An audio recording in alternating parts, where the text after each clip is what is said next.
Good morning, folks. I hope you can hear my voice. And if you can't hear me, you can't see me, but I'm not sure what's going on with the StreamYard this morning. I am baffled at what's happening here. So I am going to, I guess I'll just wait to see if it calibrates. So while we're waiting, hey, good morning, y'all. I'm happy to be here. I am Sacred Rights. I'm the host of the show, the Be Your Own Hero Show, which I've been running for years now, literally years. And HERO is an acronym. It means High Emotion Radiates Overflow. That's the one I'm going with today. High Emotion Radiates Overflow. All right. And shout out to New Thought Media Network for allowing me this space and this opportunity to experiment because I'm a man with a stroke and I've been dealing with having a stroke for a little over a year now, and trying to get better with what that means. And also trying to grapple with what Reverend Mel said about being grateful to the universe for my stroke. So that's something to be said for too. All right, now this should be gone by now. Let me see if I can figure it out. Figure out. Hold on. Okay, there we go. Okay. So I'm not sure what's going on with the system today, but we're going to try to keep it simple. So as you know, if you watch the show regularly, I was not on yesterday, Monday. I replayed episode 5. I replayed episode Friday. Well, Friday's episode. And it was interesting for me to watch because that's always interesting because I always feel like I did worse than what I did. And so it's good for me to watch that I don't know, it's interesting for me to watch and get a good feed for how it feels. So anyway, I did that yesterday and that was good. But also it gives me more time to do other things. So let's talk about those other things. Because there's a bunch of things to talk about. So let's start with my run streak. All right, so today is day 220. I've been doing it for 220 days, which is incredible. Oh, folks, it's fighting me. There we go. All right, so this is not yesterday. This is, I think, Friday or Saturday. And what's interesting was what happened. And I'll just let myself tell you what happened. Just 1 second. Let me get my mouse there. Okay, here we go.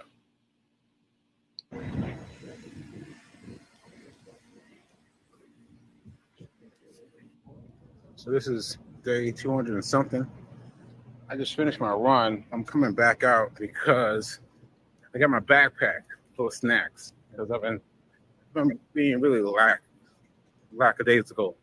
Oh, good word. Lackadaisical about people who appear to be unhoused asking me for things while I'm running. I just been like, because I haven't had anything because this backpack broke, and so I was like, all right, let me go inside after I finish my run, get some treats, and come back outside. And so I hope my man is there.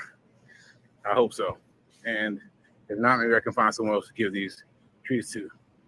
All right, my name is Sacred Rights. I've been doing this run thing every day since the first day of this year, and let's get after it. And buy my book. Hack Your Pain Now, Later. Okay, so he wasn't there, but I saw this woman. But I also saw this morning I saw her and I asked her if she wanted some tuna packets, and she said she did. And I'm frowning because she put in an order for socks. Let me see if I can go home and find some socks right quick and see if I can get them to her. So stay tuned. Oh, stay tuned. I'm going to see if I can get her these socks. All right, later. Oh, I got her the socks. I got her the sock. I told her, hold on 1 second. I was going to run and get the socks. I ran, got some socks, found some clean ones that I just finished laundering, and got them for her. And I waited to see if they would fit. And they gave her a lot of extra length because of my big feet, but they gave her extra length. And she was saying that her straps were cutting into her feet. And so she was very happy. She was very happy for the socks. Very happy. Oh, I should have gotten a picture. Oh, yeah, but she was very happy with those socks. Very happy with those socks. Ashe, ashe, ashe. So I did it. And I feel so much better than just being apologetic and saying, oh, no, I don't have anything right now. You know, it feels much better to be of service. Ashe, ashe, and ashe. Okay, so that felt good. Let me close this out and pull up the next video. Yeah, so that was really nice. That was really nice and made me feel fulfilled in terms of what I'm doing. So P King was funny. She typed in the chat that my show was like a podcast today because you could hear me but you couldn't see me. That's an interesting thought. I have to try doing this show as a podcast. That could be fun. That could be fun. Okay, so let's see. Oh, I forgot to do Instagram. Okay, forget it. I'll do it tomorrow. I'll do the Instagram tomorrow. Okay, so there's that. And what else did I want to show you? I want to show you. See if I can share this with you. Share screen. Let me get this. Let me get this pulled up. Well, I want to show you what I did while, I guess it wasn't the same time, but what I did yesterday instead of being on the show today. I was on the shooting desk of Mr. Keith Major. Keith Major is a major photographer. Some of you may know him. He's been shooting for lots of different folks. And let's see if he comes up. Because I don't know, the system's been very weird today. Let's see if we can get a picture of him. I don't know. It's spinning. Okay, there we go. That's Keith Major. And that's a photo of myself that he took yesterday. And yeah, and you'll see, you know, I'm wearing my hero shirt like I'm wearing right now. And what's interesting to me, well, a number of things were interesting to me, but what was most interesting is that he would take these quick test shots, right, in between deciding whether or not he was going to go with the shot or not. And I kept catching myself. I would see these test shots because he would take them with the camera and they would show up on that laptop. And so I'd look over at the test shots and I'd see how sad I looked. And I was like really caught with that because I didn't feel that sad. I felt a little sad, but I didn't feel that sad. But every time he caught me in a test period, I was looking sad. And so I had to really dig deep and call up some happy memories, some happy things that I'm going through right now to bring my level up. As you can see in the photo, I brought my level up. And Keith was very good for that. He was very good. He's a funny guy, and he was, good at bringing out the best in me. But it made me realize how often we let ourselves slip into neutral. Right? It let me realize how often we let ourselves slip into neutral. And neutral is like this blank, and that tends towards negative. And so what I've been doing since yesterday is I've been trying to have a rest space that's smile-ish, right? Because that field of positive energy holds still all the time. And so you can't be like, hey, I'm expressing all this positive energy right now at 1 o'clock and at 3 o'clock and 9 o'clock, and then not have it. Didn't have in between that. We're falling into these spaces of blankness. You've got to be able to maintain that baseline period of happiness throughout everything. And so that really stuck with me.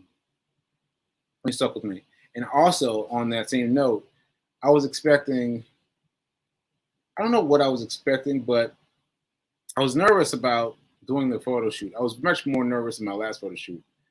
I was nervous about doing the photo shoot. I know that my look has changed. I've changed. Everything about me has changed. And so it was time to do some new photos, but I worried about how to show the damage to me, the things that were not working well with me. And after I got caught up with what I just told you, keeping my blank space with a smile instead of just blank, I saw that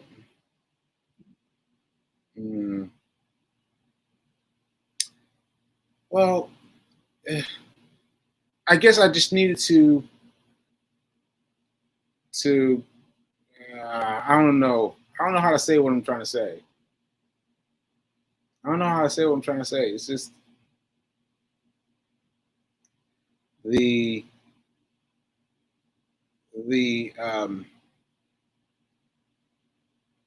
I don't know how to say it. But having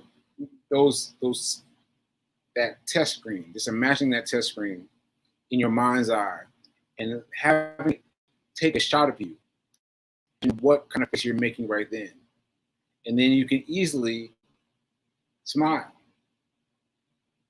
And that's one of the things in my book. That's testimony. That's commandment number 2: smile.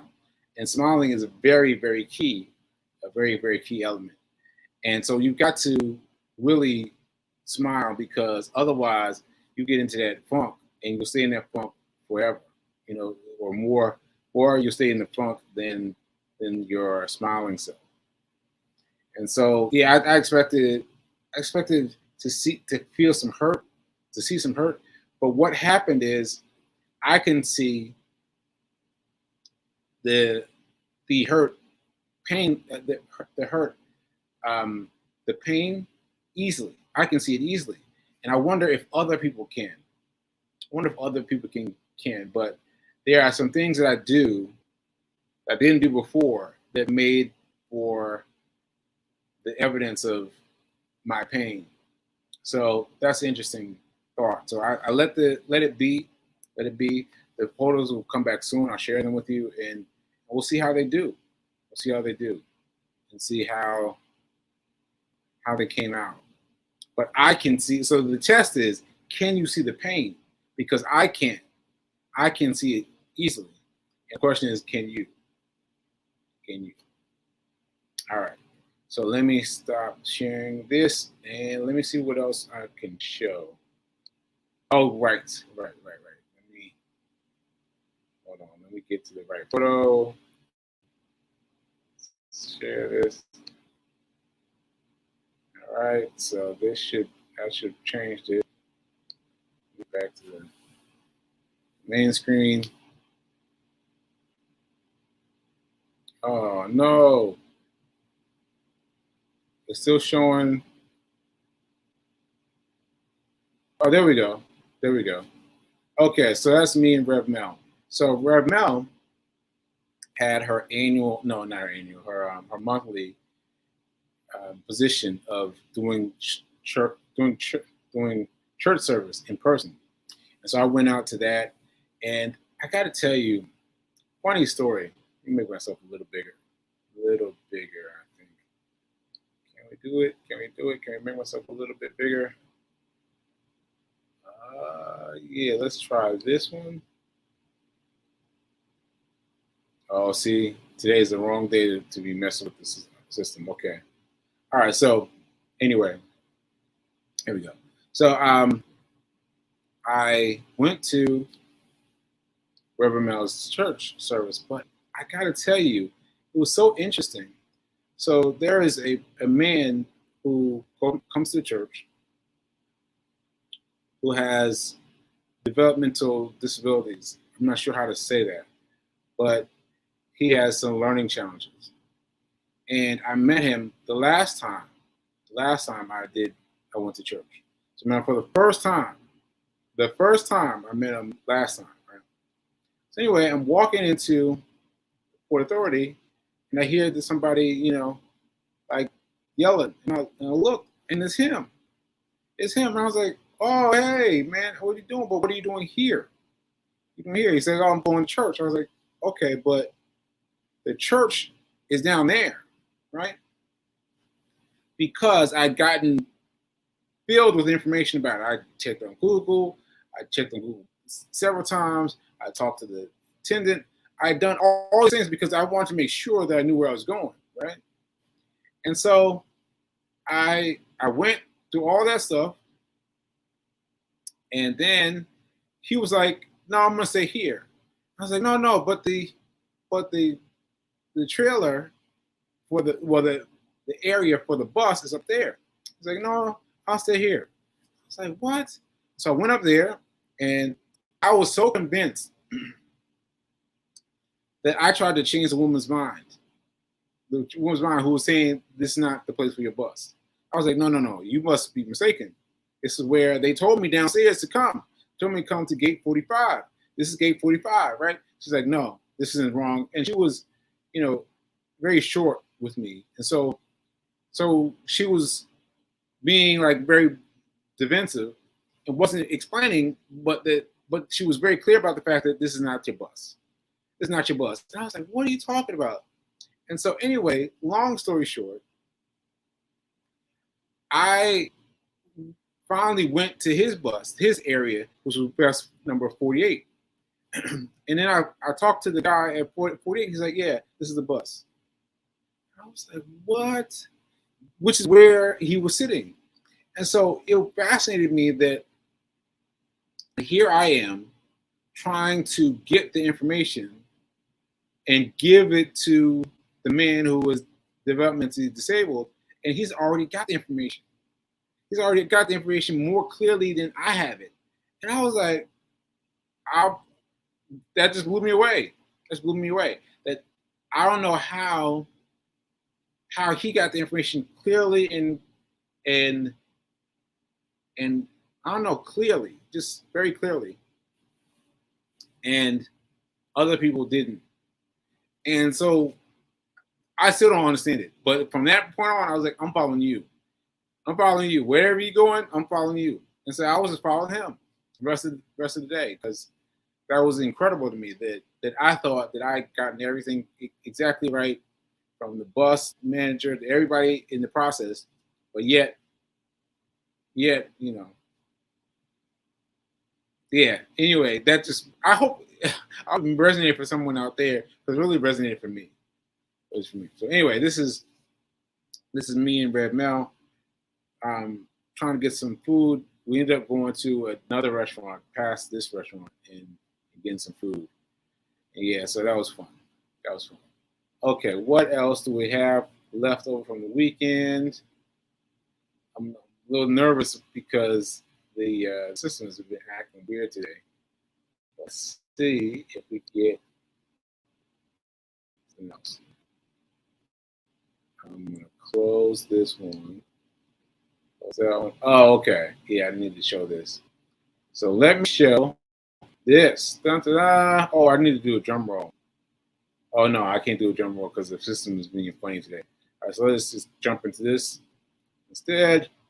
Okay, so this is the fundraising team for the Steps of Success 5K. So I'm waiting for my screen to show me where okay, now I'm back, but still showing Rev Mail. So I guess ta-da, meet our fundraising team. All right, so there you go. You see me in the bottom right, and then 4 people matched with me. So this quick story. I was supposed to be part of this last year. I had they had chosen 3 of us, and the 3 of us were going to set aside everything and raise money for the nonprofit. And something happened. Something happened. I don't know if you ever heard of me having a stroke, but it happened. And so it happened right before the race. And so I did go to the race, but just barely. I just went to the house. I went to the race, and then I just kind of said something, here and there, very quietly, and my voice was really bad. Well, I shouldn't say it that way, but I was unable to speak very much, and so there were a few people that spoke to me, but anyway, I was supposed to be there in a different way, in a bigger way, and so this is my chance to really be there and to be there at the fundraising team this time. So this will be September 9th. Saturday, September 9th, I'm gonna come down, and then I'm gonna come down and then announce my secondary plan, my plan for the 10th. I'm smiling like that because I'm trying to figure out how to phrase it. I'm trying to figure out how to phrase it. But anyway, this is what we're answering right now. This is the call we're answering. So meet our fundraising team. Now, on the fundraising team, our goal is $25,000. $25,000. That's about $5,000 per person. Like that's nothing compared to what we've done already. Right? That's nothing. So I'll find out the link and we'll get started immediately. And let's go. Let's get into it. Okay.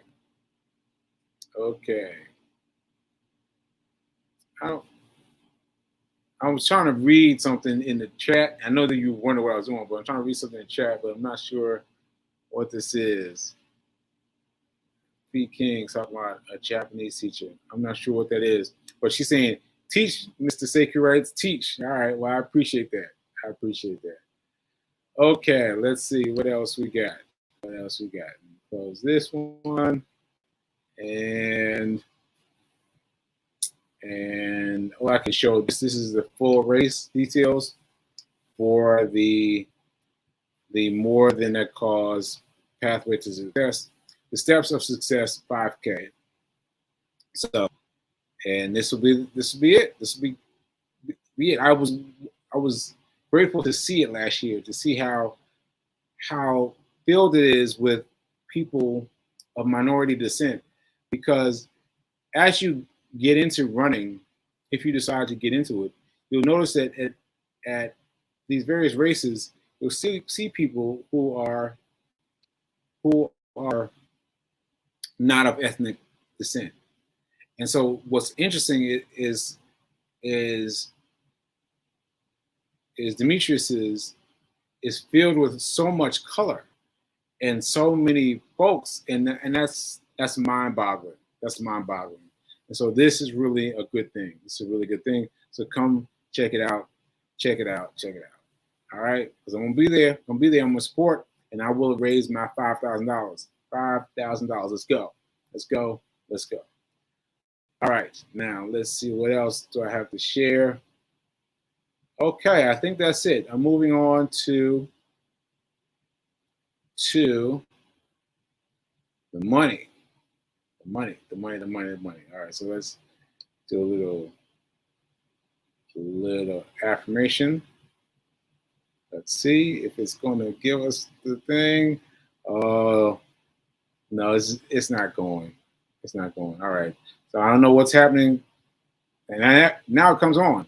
Okay, I'm just going to say it.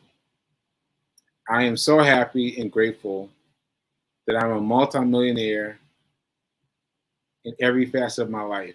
Oh, I can't even remember it. Well, that's what it is today. I am so happy and grateful that I'm a multimillionaire in every aspect of my life. I think that's right. That's right. So what I was talking about, stop sharing. Let me get this off. So what I was talking about last week was I was talking about these companies. Well, these people, Elon Musk, let's say, how much money Elon Musk owns of his company. And I was shocked to find out that he only owns 13%. 13% of his company. And that the guy who owns Amazon only owns 10% of his company. 10%. And that's really been struggling with me. Like, I just thinking about it, it's been really interesting.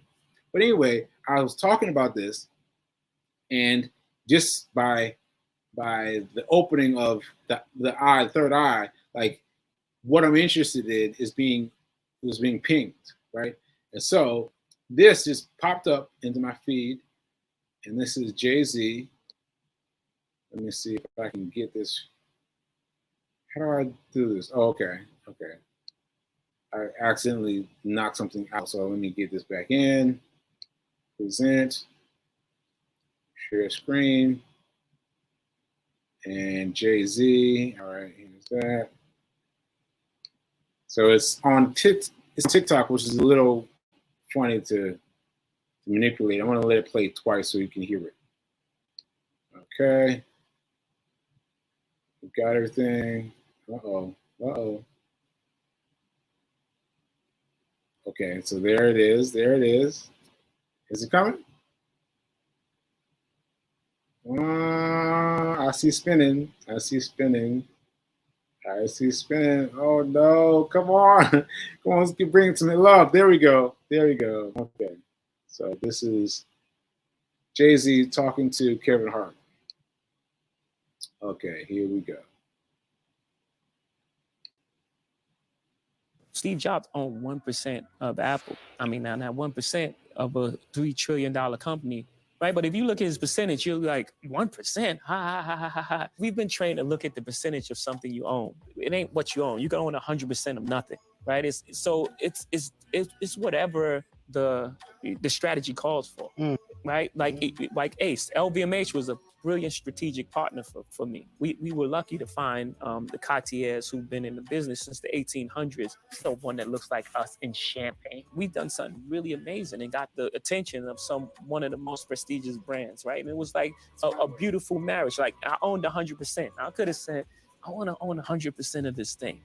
Or I can own 50% of it and take this and push it even further. But there's some things that you want to own forever and you want to pass down to your kids. And I own 50% of it. So it's still an asset that I can pass down to my kids. Steve Jobs owned 1% of Apple. I mean, now 1% of a $3 trillion company, right? But if you look at his percentage, you're like, 1%? Ha. We've been trained to look at the percentage of something you own. It ain't what you own. You can own 100% of nothing, right? It's whatever the strategy calls for.